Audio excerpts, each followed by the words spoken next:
Nagmumula sa Presidential Communications Operations Office. Kasama ang Philippine Information Agency, Philippines News Agency, Philippine Broadcasting Service, Radyo ng Bayan, IDC, at Telebisyon ng Bayan. Narito ang Radyo Vision.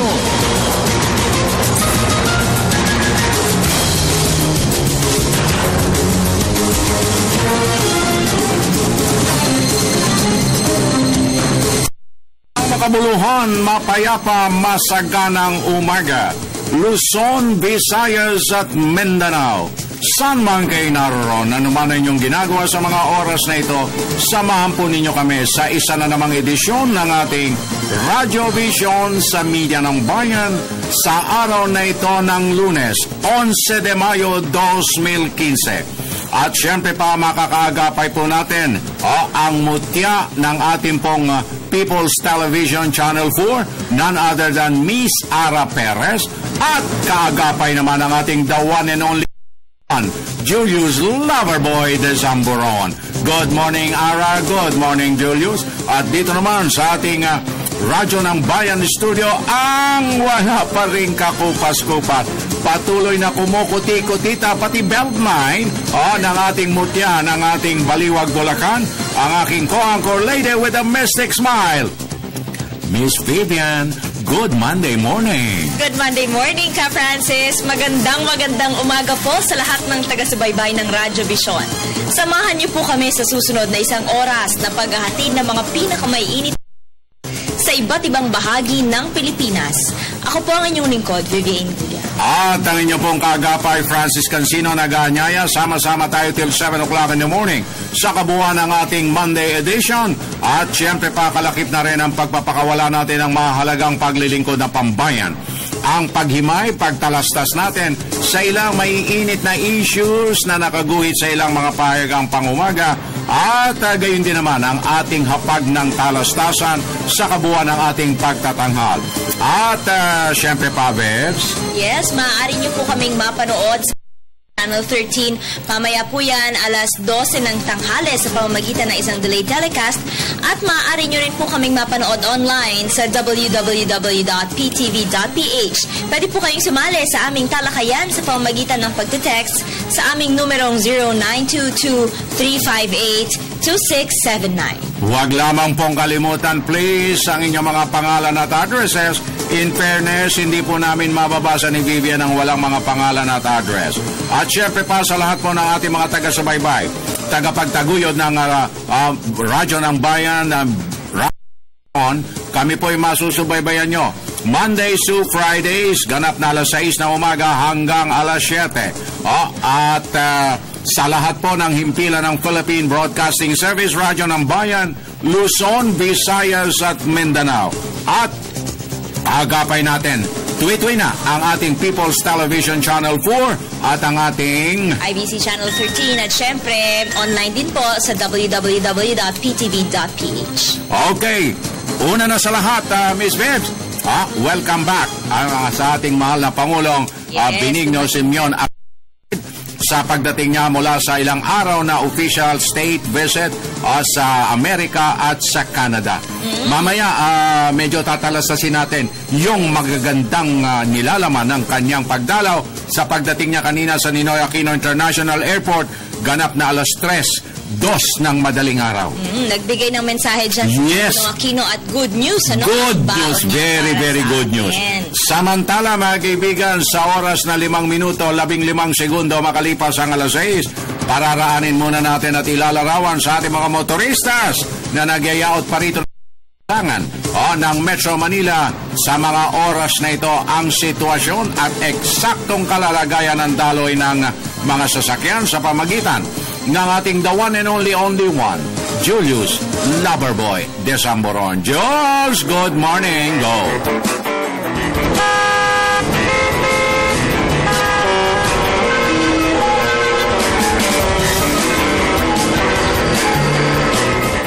Magandang umaga sa inyo, Francis at Vivian. Magandang umaga, Bansang Pilipinas. Magandang umaga, Metro Manila. Simulan po ang araw po Lunes ng good vibes at good news. Siyempre, kaya silipin na po natin ang pinakahuling lagay ng mga pangunahing kalsada sa tulong po ng MMDA Traffic Metro Base. Unahin po natin ang bahagi po ng EDSA Pitwazo. Naku, maluwag pa kaya o masikip na po ang daloy ng sasakyan? Ito po, good news na good news dahil northbound, southbound lane at gayon din po ang service road na patungo po ng Araneta Central at ng Cubao. Wala pa namang kayong aasahan na mabigat na traffic situation.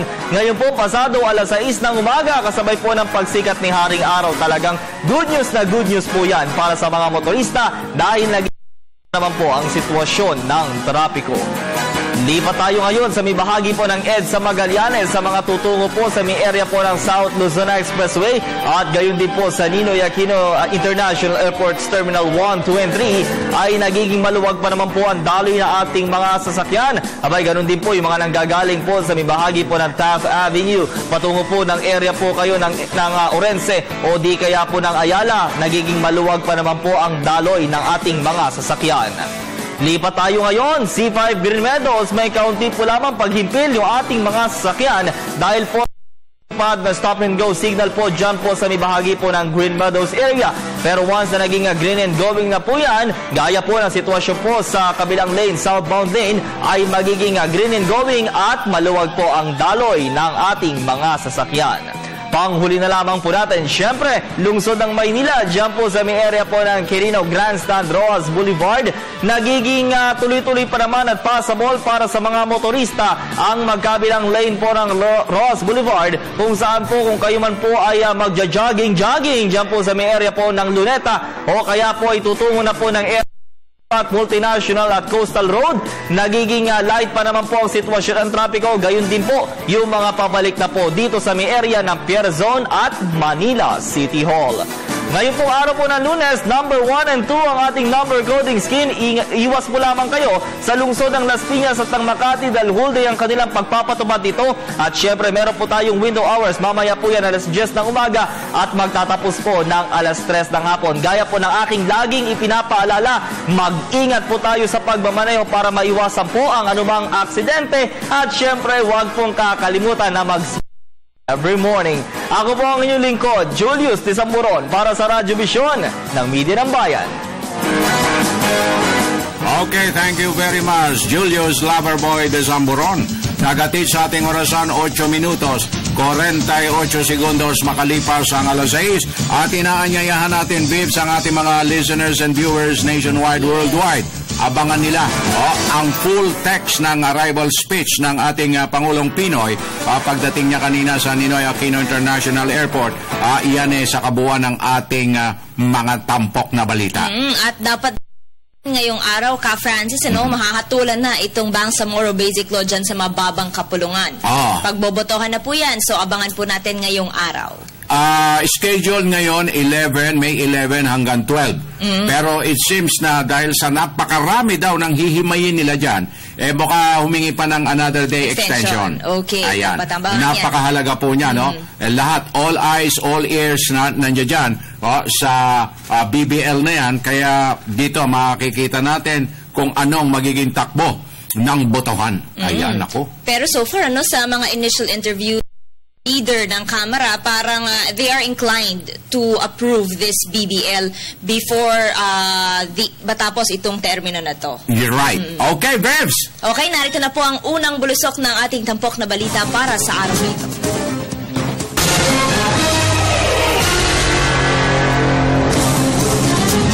Unang-una sa hanay ng balitaan sa Radyo Vision.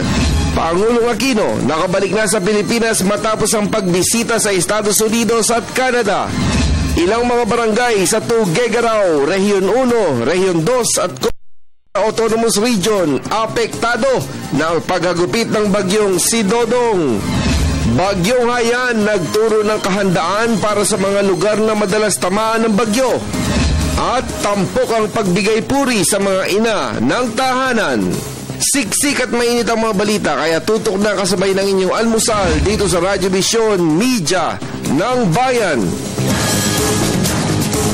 Maraming salamat, Francis at Vivian. Magandang umaga, bansang Pilipinas. Ngayon ay ika-11 ng Mayo, taong 2015. Narito na po ang mga nakalap na balita ng Bayan. Una sa ating mga balita, lumapag na sa NAIA ang eroplanong lulan si Pangulong Aquino pasado alas 3 ng madaling araw kanina. Ang PTV News Team sa pangunguna ni Julius de Samburon ay nakatutok sa pagdating ni Pangulong Aquino mula sa kanyang matagumpay na 5-day state at working visit sa USA at Canada.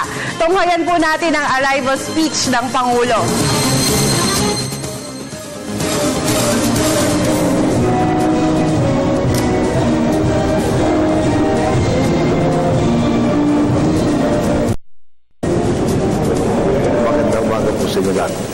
Nalulugod po tayo makabalik ng Pilipinas galing sa matagumpay nating pagbisita sa Estados Unidos at Canada. Alam naman po ninyo, talaga malapit sa atin ang dalawang bansang ito. Kaya nga po, sinulit natin ang bawat sandali sa ating biyahe upang higit pang mapaigting ang ugnayan at pakikipagtulungan sa kanila at makapaghatid ng mas maraming oportunidad para sa mga kababayan natin Pilipino. Nagpapasalamat po tayo dahil sa bawat pagpupulong na dinaluhan natin sa Estados Unidos at sa Canada ay talagang mainit po naging pagtanggap sa atin. Pagdating po ng Canada, nakipagpulong tayo kina Governor General David Johnston at Prime Minister Stephen Harper. Personal tayo nagpasalamat sa agarang tulong na kanilang ipinadala matapos manalasa ang Bagyong Yolanda at sa kanilang suporta sa pagsusulong ng ating peace process para sa Mindanao at sa paghihirang sa atin bilang priority emerging market at country of focus ng kanilang bansa. Dahil po sa mga paghirang na ito, asahan nating dadami pa ang mamumuhunan sa Pilipinas galing Canada. Ididin ko lang po, Canada ang isa sa may pinakamalaking official development assistance sa nitong 2014, umabot sa $111.95 US dollars ang ayudang inilatag nila para sa atin. May 47 ongoing grants pa ang kanilang bansa at 28 dito ay nakalaan para sa typhoon-related assistance. Sa ating pakikipag-usap sa pamahalaan ng Canada, lalo pa nilang pinagtibay ang kanilang posisyong patuloy na suporta ng Pilipinas sa pamamagitan ng mga ODA. Kasama naman ni Prime Minister Harper, tinalakay natin ang mga hakbang para lalong mapalakas ang small and medium enterprises ng ating dalawang bansa. Mula sa Canadian Trade and Development Facility upang mas epektibong mapasok ng ating small and medium enterprises ang mayabong na merkado ng Canada. Bilang host economy naman ng APEC, makakatulong po ito sa prioridad nating pagsulong ng mas masiglang ugnayan ng SME sa Asia-Pasipiko. Bukod sa pagpapalago ng komersyo at ekonomiya, katuwang din natin ang Canada sa pagpapaigting ng seguridad at paglaban sa krimen at terorismo. Si Prime Minister Harper na po ang nagsabi, handa ang kanyang pamahalaan makiambag sa pagsasanay sa larangan ng seguridad, partikular na sa port security. Nilagdaan din natin sa Canada ang iba't ibang kasunduan. Una po riyan ang Philippines-Canada Mutual Accountability Framework na nagsusulong ng hayag at tapat na ugnayan at pakikipagtulungan sa ating mga bansa.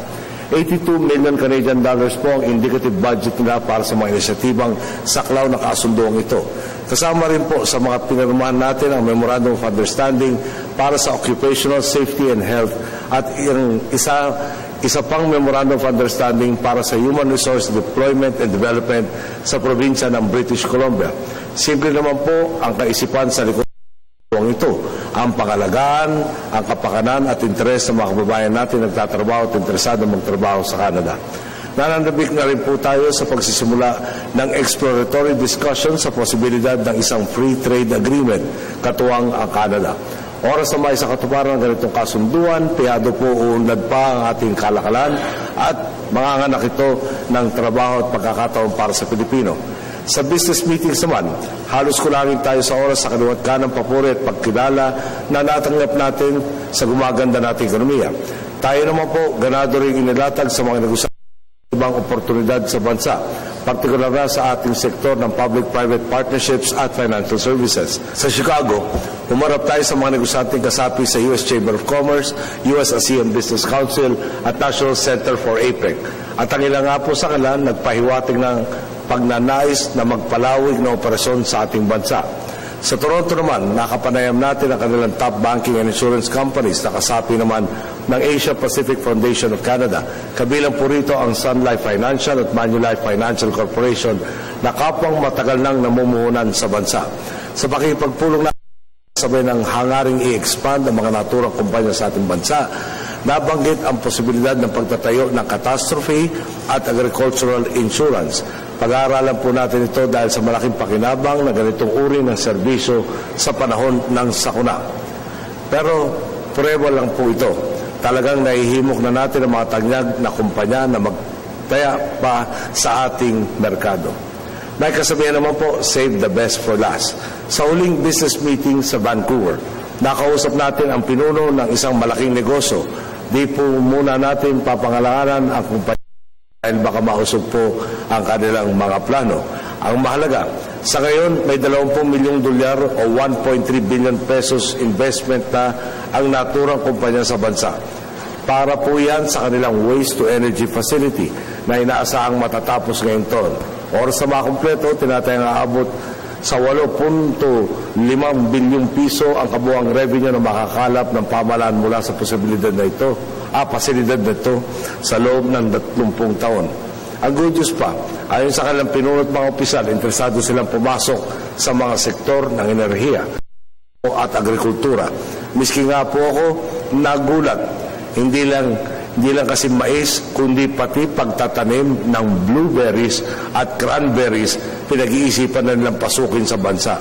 Linawin ko lang po, hindi ito wishful thinking, talagang balak na nilang magawa ito sa loob ng 1.5 taon. Natanong ko po tuloy sa kanila kung nakatanim o nakakatanim na tayo ng strawberry sa mga probinsya tulad ng Bukidnon, Quezon at Baguio, kakayanin din kaya magtanim doon itong blueberries at cranberries. May na pong mapag-aralan pa ito, pero sabi po nila, pareho lang ang kakailanganin. Ang pamahalaan ng British Columbia naman, nag-alok ring ibahagi ang kanilang kaalaman sa seaplanes. Siyempre po, bukas tayo rito, lalo pat mayroon tayong 7,107 mga isla at magiging mas madali ang pagbiyahe ng ating mga turista kung pwede silang mailapag ng aeroplano sa tabing dagat. Talaga pong nagbabago na ang pagtingin ng mundo, hindi na sa Pilipinas, kundi maging sa mga kababayan nating namamalagi sa ibang bansa. Naalala ko po ang mga sinabi sa atin ng mga pinunong tulad ni na Mayor Rahm Emanuel ng Chicago at Premier Christy Clark ng British Columbia. Hindi po sila maubusan ng papuri sa mga Pilipino at sa iba't ibang komunidad. Nagpapakitang gilas daw po ang mga Pinoy. Talagang ramdam ang kanilang presensya at puwersa dahil sa kanilang kontribusyon sa pamayanan at lokal na ekonomiya.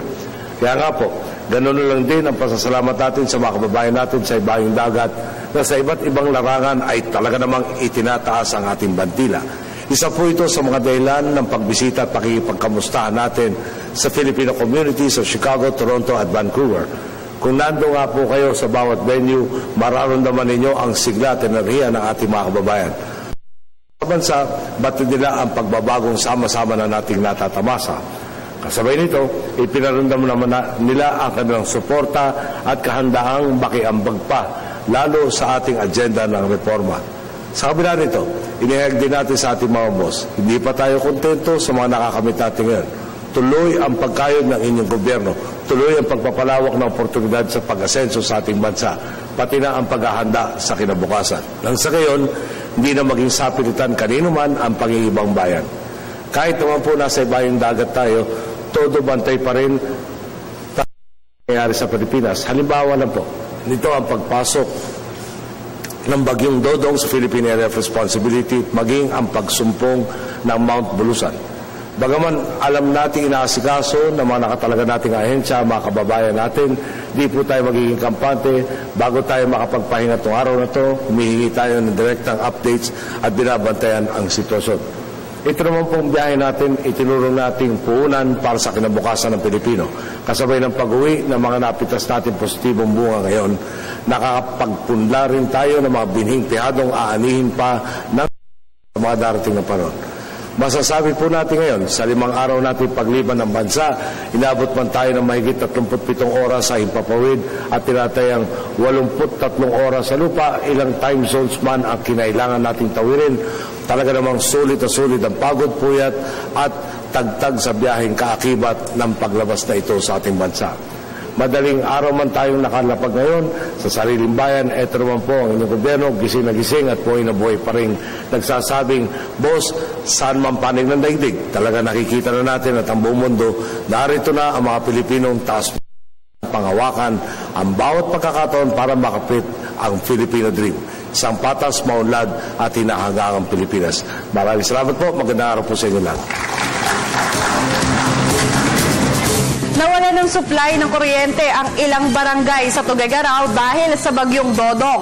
Dahil dito ay todo alerto na ang rescue teams ng PDRRMC sa coastal barangays ng Cagayan para ma-monitor ang lagay ng mga residente habang sila ay dinadaanan ng bagyo. Sa pinakahuling ulat, nakaposisyon na ang lahat ng rescuers, gayon din ang lahat ng kanilang kagamitan para sa responde. Nakahanda na rin ang relief goods para makain ng mga residenteng maaapektuhan at ililikas sa evacuation centers. Pinayuhan ng mga otoridad ang nakatira sa mabababang lugar sa Cagayan, gayon din ang mga nasa paanan ng bundok na lumikas kung kinakailangan.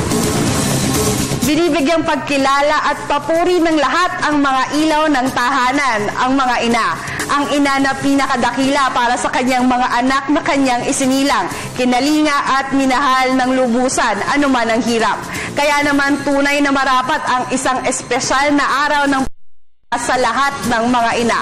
Narito ang Mother's Day Report ni Julius Disamburon. Happy Mother's Day! Yan ang bati ng bawat isa sa atin sa paggunita ng espesyal na araw para sa mga ilaw ng tahanan. Dahil sa nasabing okasyon, tila ba nagkaroon ng bonding time ang bawat pamilya, pagbibigay ng pasasalamat sa mga nagawang kabutihan at tulong ng mga ina sa ating lahat. Nag-ikot ang PTV News sa ilang panig ng Kamaynilaan at kapansin-pansin ang dami ng mga namamasyal sa mga parke at mall. Nakilala namin ang mag-anak na ito na masayang namamasyal sa Seaside Boulevard sa dito ay kanilang idinaan sa pagkain ang selebrasyon ng Mother's Day. Bale double purpose kasi uwi din kami ng Zamboanga. Bale double celebration, farewell celebration at saka Mother's Day. Kaso lang namimiss ko yung 2 kids ko na sa Zamboanga. Happy bilang isang ina kasi kahit papaano araw ng mga nanay kasama mo yung kids mo. Naaalala naman ng lalaking ito ang mga sandaling kasama niya ang kanyang nanay sa araw ng pagtatapos sa eskwelahan. To my mom, happy Mother's Day. You're one of the greatest mom in the world. Mahal po kita kahit hindi tayo masyadong close kasi nga laki ako sa lola. Mahal na mahal kita.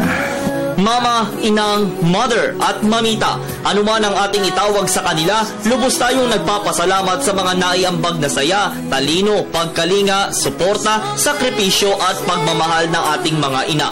Mula sa akin at sa sambayan ng Pilipino, isang maligayang pagbati po ng Happy Mother's Day sa mga mommies at soon-to-be mommies. Para sa Telebisyon ng Bayan, ako si Julius Disamburon. At yan na po muna ang mga ulat sa sandaling ito. Balik na tayo sa radyo na Maraming salamat, Ara Perez. 24 minutos, 14 segundos makalipas ang alas 6. Bibs, paspasan, buksan lang sandali ang ating message center. Good AM, Ate Vivian, Kuya Francis. Beautiful morning sa inyo. Ate Kuya, ito na naman ako nanunood ng walang sawa sa programa ninyo. Pakibati po ang dalawa kong anak na sina Marilyn at Daphne Clyde. Pati na rin po ang asawa ko. Maraming salamat po, Kuya and Ate. Bumabate Freddy ng Damortiz, La Union. Maraming salamat po sa inyo. Good AM, Ka Francis. Miss V, kindly greet my Balikbayan teachers from and Mrs. Mario and Elena Dizon. Welcome home, sir and ma'am. Hope you'll enjoy your vacation. Mula po yan kay Liza Manuel ng San Mateo, Rizal. Okay. And Sir Francis, Miss Vivs, pakibati po ng Happy Mother's Day ang aming nanay na si Mrs. Noring Orquina. Pagbati mula sa kanyang mga anak, sina Virgie Elias Litay Marcos, Angelita at Nora ng Pasig City. Ka Francis at Miss Bebian. Naku talaga. Pakibati po ang all members ng Triple D FST kay Robelyn Prieto at sa lahat na lang ng members. Ingat kayo. Lagi. It's me, Marvin Pansate. Good morning to all and happy viewing to Norma Umandal and family and Bantilan, San Juan, Batangas from Balts, Alionar, Carcar City, Cebu. Okay, thank you very much. Tuloy-tuloy na tayo. 25 minutos, 35 segundos na makalipas ang alas 6 sa unang sigwada ng ating Provincial Roundup. Bayan Patrol Report! Unahin natin ang ating radyo ng bayan na Go with Charity, Frianesa Charity na imbagabigat, konektado ka. Pinangunahan ni Energy Secretary Carlos Jerico Petilla ang nagawa. Okay, medyo mahina ang dating ng kanyang linya. Bebs, tuloy-tuloy mo? Pumunta muna tayo sa Iloilo. Nariyan ang ating kasamang si Paul Tarosa. Paul, magandang umaga. Konektado ka. Magandang umaga kasamang Viviana at kasamang Francis. Pinasiguro ng bagong OIC Provincial Director ng Negros Occidental Police Provincial Office, si Police Senior Superintendent Samuel Nacion, na may gaganaping random drug test kanyang kapulisan. Matatandaan ng nasa Capiz Nacion bilang OIC Provincial Director. Nagsagawa din ito ng random drug testing sa 15 pulis. Kabilang din siya at lahat sila ang naging negatibo sa paggamit ng droga. Malakas na pinapayag ng opisyal na walang pulis na dapat sumali sa iligal na droga dahil silang pinagkakatiwala ng mamamayan na sugpuin ang nasabing problema. Sa oras na may pulis na gumagamit o nagbebenta ng droga, hindi magiging maayos ang kampanya. Nagsagawa na ng command conference si Nacion sa kanyang mga chiefs of police at kanyang inaasahan ang kanyang prioridad bilang bagong OIC Provincial Director ng Negros Occidental Police Provincial Office. Para sa Radio Vision, ito po si Paul Tarosa ng DYLL Radio ng Bayan Iloilo, media ng Bayan.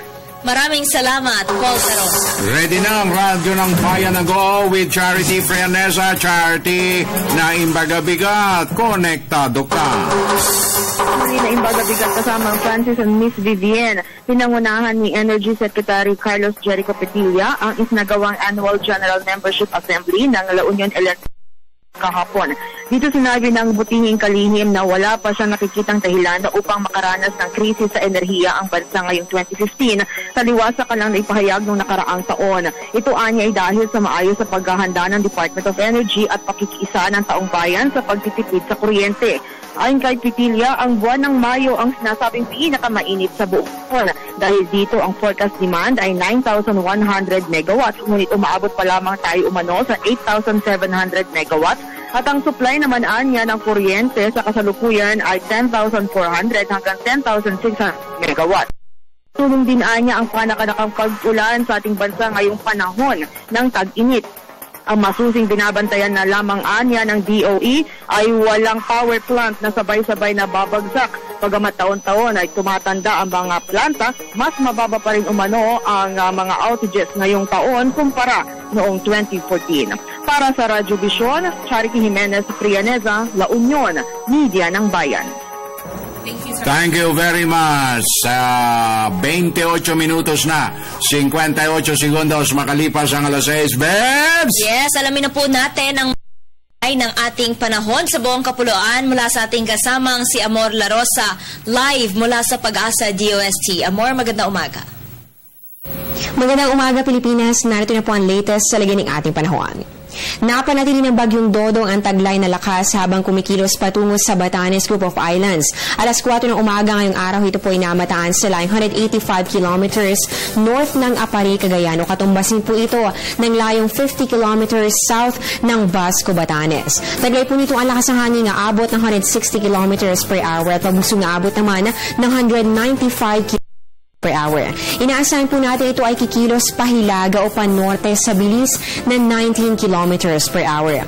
Ayon po sa Pag-asa, kung hindi po magbago ang bilis sa direksyon ng nasabing bagyo, inaasahan po natin na ito ay lalabas ng ating Philippine Area of Responsibility bukas po yan ng umaga. Sa ngayon po ay nasa ilalim pa rin ng public storm warning signals ng ilang bahagi ng Luzon. Kabilang po dito, unahin po natin ang storm warning signal number 3. Kasama po dyan ang Babuyan, Calayan, and Batanes Group of Islands, kung saan mararanasan po ang 121 to 170 kilometers per hour na lakas ng hangin sa loob ng hindi ba 18 hours. Dito naman sa storm warning signal number 2, kabilang po dito ang Northern Cagayan, kung saan inaasahan po ang lakas ng hangin na abot ng 61 to 120 kilometers per hour sa loob po ito ng 24 oras. At yung signal number 1 po natin, nakataas naman yan sa natitirang bahagi po ng Cagayan, Apayao at ganun din sa Ilocos Norte. Dito po mararanasan naman ang lakas ng hangin na abot ng 30 to 60 kilometers per hour sa loob ng hindi bababa sa 36 hours. Para naman po sa lagay ng ating panahon sa mga susunod na oras, inaasahan po natin ang pagkakaroon ng masungit na panahon Dito yan sa may Batanes, Calayan, and Babuyan Group of Islands dahil nga dito po nakataas ang ating storm warning signal number 3. Dito rin po sa may Cagayan, Apayao at pati rin sa Ilocos Norte, inaasahan naman po natin ang mga pag-ulan na meron pang kasama na mga bugso ng hangin. At para po sa natitirang bahagi po ng Northern Luzon, asahan po ninyo ang maulap na kalangitan na magdadala ng may hina hanggang sa katamtamang pag-ulan at pagkidlat, pagkulog. And for Metro Manila at ganoon din sa natitirang bahagi po ng ating bansa, asahan po natin ang bahagya hanggang sa maulap na kalangitan na meron pa rin po chances na mga puno-punong pag-ulan o pagkidlat, pagkulog na madalas nasan pagsapit po yan ng hapon o kaya naman ay sa gabi. At ito pong gale warning na pag-asa, nakataas naman po yan dito sa eastern seaboard ng northern hanggang dito po yan sa may eastern seaboard ng Central Luzon. Inaasahan po natin dito ang pagkakaroon ng maalon hanggang sa napakaalong karagatan. And actually nga po, ito nga taas ng alon ng wave height ay posibleng umabot ng hanggang 3.4 to 4.5 meters. At yan po ang latest sa ng ating panahon para sa Radyo Vision. Ako po si Amor La Rosa mula dito sa Pag-asa DWS Team Media ng Bayan. Maraming salamat. 32 minutos, 12 segundos makalipas ang alas 6. Bebs, tuloy-tuloy tayo. Yes, narito na po ang palitan ng piso kontra dolyar at iba pang foreign currencies hatid sa atin ng Bangko Sentral ng Pilipinas. Kada US dollar po ay may palitang 44 pesos and 65 centavos, Japanese yen 0.37 centavos, UK pound 68 pesos and 15 centavos, Canadian dollar 36 pesos and 81 centavos, Riyal 11 pesos and 91 centavos, Bahrain dinar 118 pesos and 43 centavos, and Euro 50 pesos and 33 centavos. Ang palitan pong yan ay hatid sa atin ng Bangko Sentral ng Pilipinas. Thank you very much. 32 minutos, 52 segundos makalipas ang alas 6 at binabagtas natin ang ikalawang bahagdan ng ating Monday edition. At good day po Sir Francis, Miss Vivian, sana po lahat tayo sumang-ayon sa pagsulong ng kapayapaan sa Mindanao. Maraming salamat po Shakira ng Lemery, Batangas. Magandang Monday morning po, Miss Vivs and Sir Francis. Greet ko lang ng Happy Fiesta ang Barangay Tinambakan, Calbayog, araw May 11, from Marlon, Calbayog po. Good day, Kuya Francis and Miss Vivian. Pakibati lang po ng Happy Fiesta ang Barangay Timbakan. Mula naman yan, kay na Carlos Calesa, Fe Calesa, Ryan Riza, mula kay Eli Hentalian ng Limarayon, Calbayog, Samar. Paranin muna natin ang ilang paalala mula sa inyong himpilan.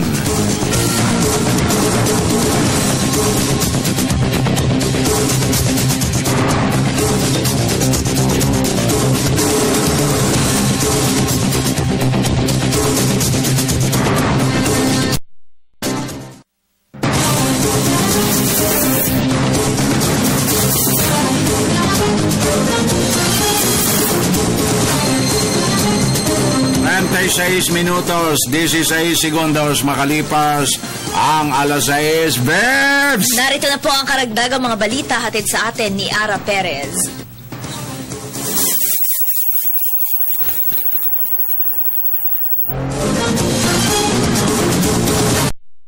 Maraming salamat, Francis at Vivian.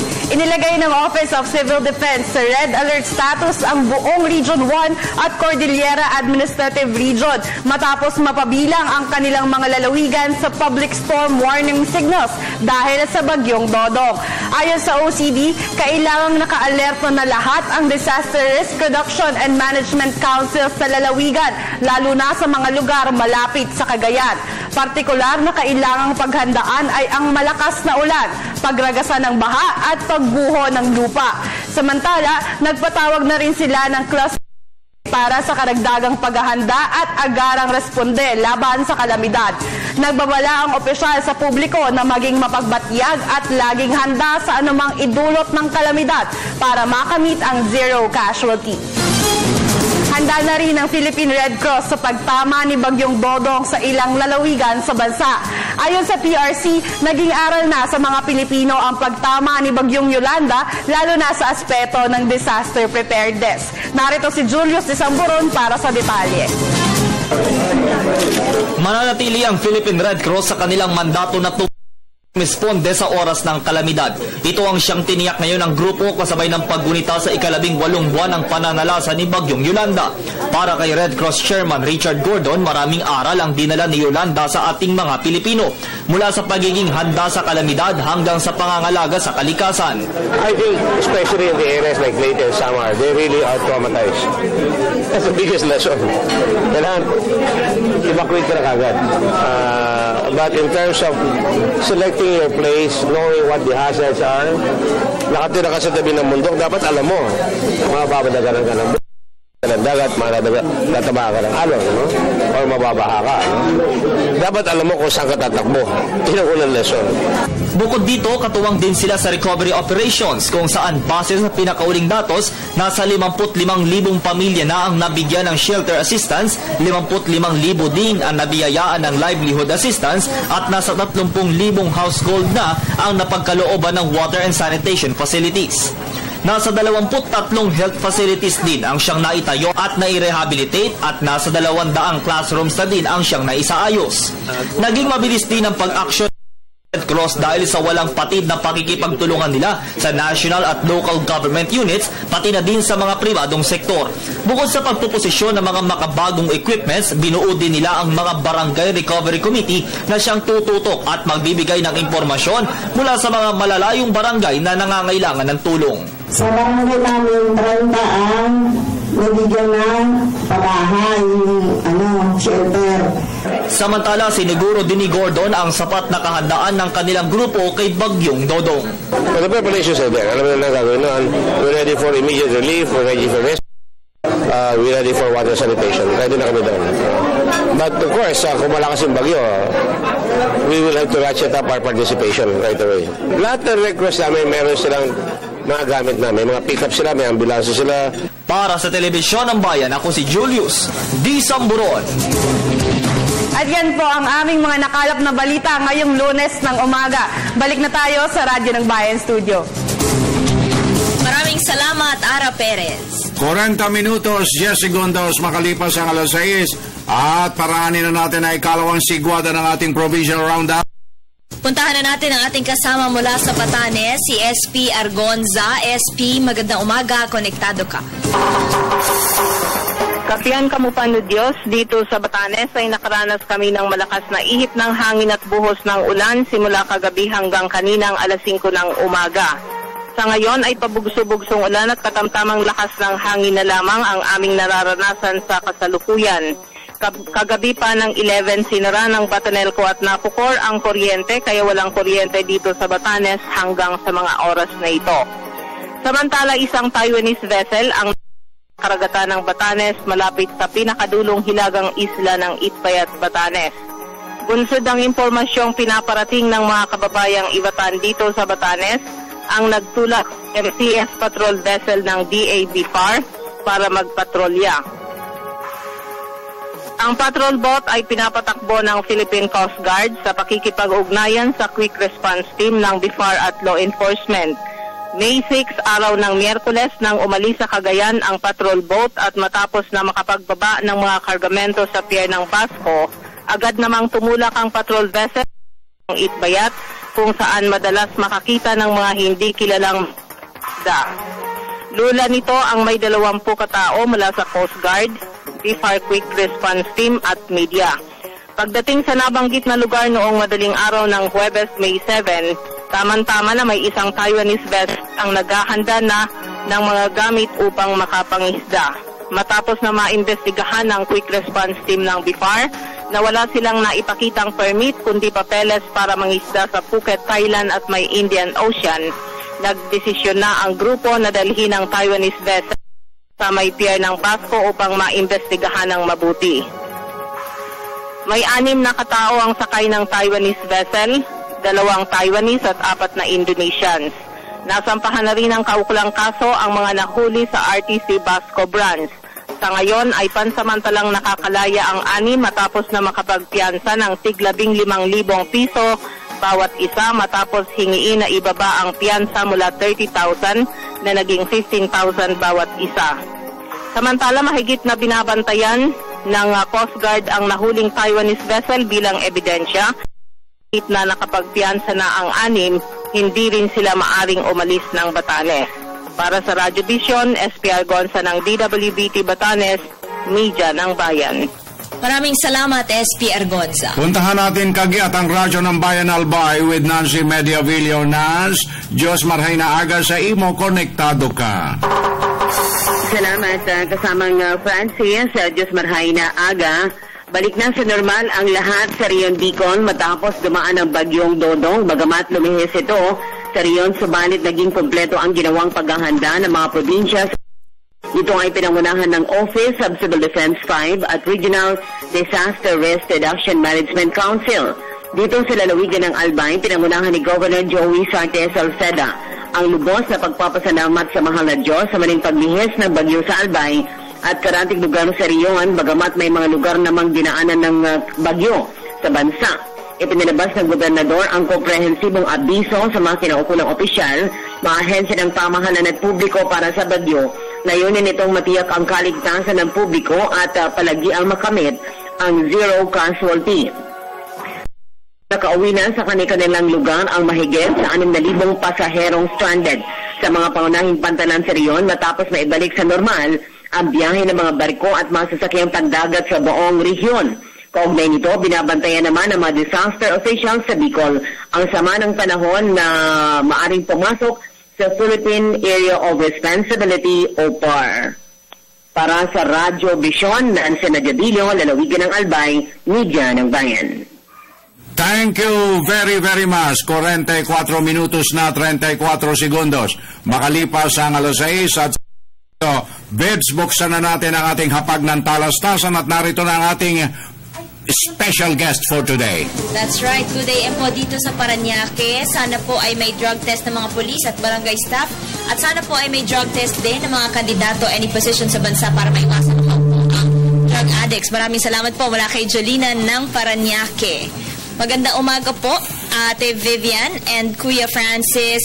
Nananawagan po kami kay Properia Perla Aguilon, Humamil, dyan po sa Tanggob, Osamis Oriental, na ang kanyang ama ay pumanaw na si Anastasio Tubo, Concepcion, Sogod, Southern Leyte. Kung sino man po nakakakilala sa kanya ay sana ipagbigay alam. Maraming salamat po.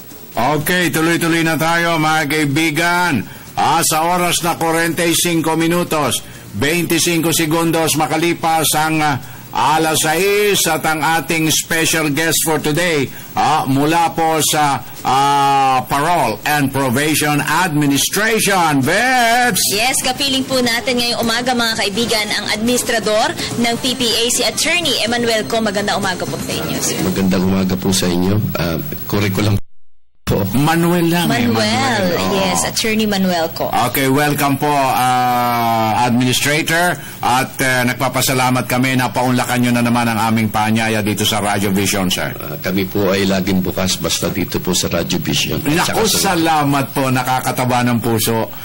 Okay, so ano po ang mga ikangay isinusulong natin at binibigyan ng diin ngayon mula sa inyong tanggapan para sa kabatiran ng ating mga kababayan, Administrator Co. Okay, una po sa lahat ay magandang umaga po sa inyong lahat at ako kami yung paunlakan po dito. Meron po kaming ASEAN Plus 3, no? Ito pong ASEAN Plus 3 on probation and non-custodial forum. May forum po tayo. Ang pinaka-title po ng forum is Forum on Probation and Community-Based Rehabilitation. Okay. So, magagather po yung 10 miyembro ng ASEAN natin at saka yung plus 3, China, Japan, and South Korea. At pag-uusapan po namin, mga heads po ito ng mga different agencies or department, no, doon sa kanilang bansa. At pag-uusapan namin kung paano mapalalakas yung aming yung ating community corrections in the ASEAN Plus 3, ano? Yes. So isa po dito pag-uusapan kasi ang mga punto po dito ay yung knowledge sharing, kung ano po yung meron sa ibang bansa na po pwede nating tignan na baka po pwedeng i-apply sa atin, gayon din yung sa atin na po pwede nila makuha, no?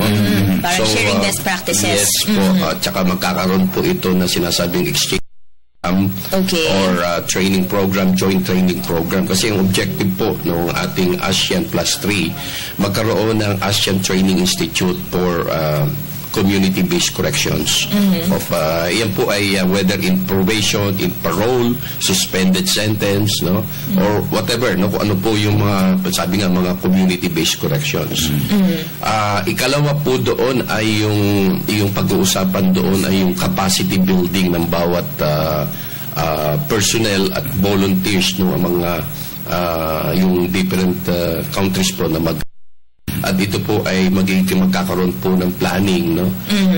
I-strategy namin kung paano natin magkakaroon tayo ng mas matibay na pangunawa doon sa ating mga programa, doon sa ating mga pinatutupad. At pangatlo po yung international cooperations. No? Yun. Ito po yung pinakamahalaga sapagkat sa nakikita namin, no, lalong-lalo na yung mga nasa probation, nasa parole, binibigyan po ng pagkakataon niya na makapagtrabaho din sa ibang bansa, no, habang sila po ay nakaloob po doon sa community-based corrections. Ito po ay talagang masusing tinitignan ay kung siya po ay kwalipikado o hindi, no? At napakahalaga po dito yung sabi nga, yung pagdating niya sa ibang bansa, merong isang probation officer o isang correctional officer doon na community-based correction officer na po pwedeng pansamantalang titingin sa kanya. Gayon din po sa ibang bansa naman. Ito po yung mga pag-uusapan yung sinasabing interim supervision. Or it could be yung transfer of offender na po pwedeng baka mapag-usapan din. Pero riribisahin din namin yung ating mga batas, yung ating mga pulisiya na hindi ito doon sa ating batas at mga pulisiya. Okay. Now, pero dito po sa kasalukuyan, Administrator ko, meron na rin naman tayong umiiral ng mga community-based rehabilitation. Ano po? Now, how do we pair along sa sistema natin dito against these ASEAN Plus 3 countries na makaka-tie up natin ngayon? Actually, kung hindi po sa pagmagaling, no?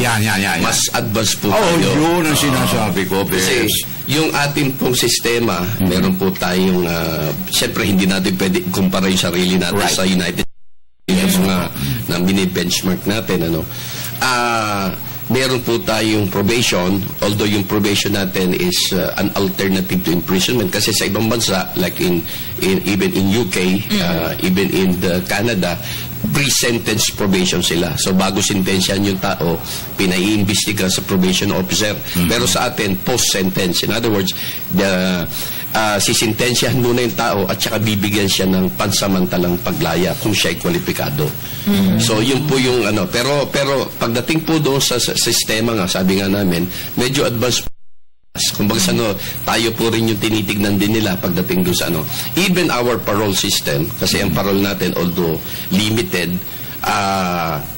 yun po ay after na ma-serve lang nila yung kanilang minimum of the indeterminate sentence, magiging eligible sila sa parole. But yung Board of Pardons, consider din niya yung mga other consideration or factors bago siya palabasin. Like, meron ba siyang uuwian? Meron bang tatanggap na pamilya? Mahalaga po yan. No? At katanggap-tanggap na ba siya sa lipunan? Sa lipunan. Pinag-aaralan po lahat yan. Bebs. Nyo, sir, na yung inyong forum, parang information sharing of best practices. Sa bahagi po ng Pilipinas, ano po yung mga magagandang practices na maaari nating i-share sa forum na yun? Actually, isa po sa mga dinevelop namin, siguro very technical ito, yung therapeutic community treatment modality. From an institution-based, dinevelop po natin into a community-based treatment.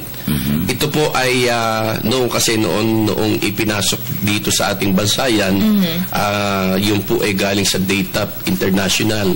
Actually, ang nagpanpanga nito ay US State Department dito sa Pilipinas. So, inimbitahan na kasi ang pinaka-proponent po dito noon ay ang Parole and Probation Administration.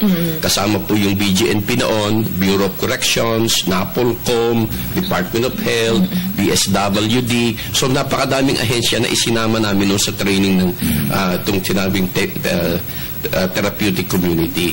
From galing po ito from an institution-based, dinevelop namin into a community-based. Kasi pag sa institution-based, meron pong confinement yan, nakakulong. Pero yung ating mga kliyente, hindi na nakakulong, nakalabas na. So we have to nag-evolve po yan. Yung ngayon po, kung tawagin namin, Therapeutic Community Ladderized Program. So, ang isang parolado o probationers or pardonado, ano yung pinagkarooban ng presidente ng pardon, ng conditional pardon, siya po isasaloob sa different sessions. Okay. Kasama po dyan yung community, kasama po dyan, pag sinabing community members, ito po yung mga volunteers namin sa community, yung volunteers probation aid na nagtatrabaho na walang sweldo. Ibig sabihin, talagang out of their own, yung concern lang, yung parang patriotism, no? Love of neighbors, sabi na nila, yun po yung mga nagtatrabaho ng walang bayad. So, yan po ay nagtatagal po, several sessions ang ginagawa. So, different dimensions, no? Nakalagay yung behavioral modifications, yung sinasabi naming vocational, technical, psychological. So, marami pong dimensions yan that they have to pass yung several sessions before they could graduate. So, ganun din ang pag dinala nyo sa isang rehabilitation center ng isang drug abusers, kasi originally yung TC is for talagang drug addict. Yan yung ginagamit ngayon na modality sa mga marami pong rehabilitation center na yung pero we developed it into a community base. Kaya nga kung ang problema nga drug addiction, pag pumunta na sa amin, so meron pong parang continuing program na ipinapasok namin para sa kanila. Gayun din, hindi lang po yung mga drug abusers, pati na rin po yung mga other offenders. Ikalawa po na very important program, yung restorative justice program namin. Ito po, napakahirap gawin kasi yung victim, yung kanyang biktima at saka yung offender, muli namin pag-uusapin. At the end, nagkakaroon ng reconciliation. Pero ito nga, sabi nga, puro voluntary, no? On the part of the victims and even the family, at saka sa parte naman offender at saka the family. So at the end, yun, magbabayad sila ng civil liability. Yan. Importante yung danyos po gagawa siya ng community service na sinasabing sabi nga for the, kasi ang isang krimen, hindi lamang ang nasaktan ay yung biktima, pati yung society. So they have really to make some parang atonement doon sa society. Mending broken fences. Yan po yung sinasabi. Pasok po siya sa community, magre-render siya ng community service. Yun. Titignan, bago naman mag-render ng community service, ay titignan, ito ba'y makakatulong sa kanya?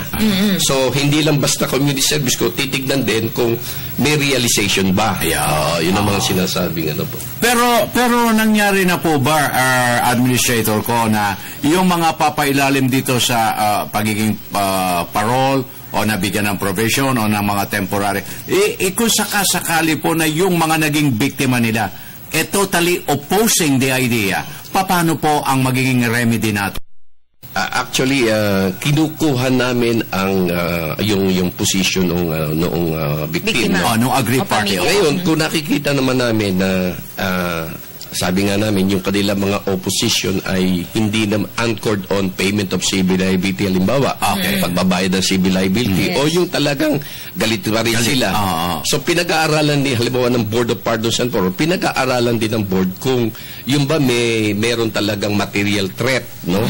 O threat naman sa buhay ng victim. So, bago yan, binabalidate, no? Subalit kung talagang ganun lamang, oppose lang, hindi naman basis para i-deny, no? Pero pag-aaralan din, meron ba siyang uuwian? May tatanggap ba sa kanya? At pag lumabas ba siya, merong pag-asa magkakatrabaho.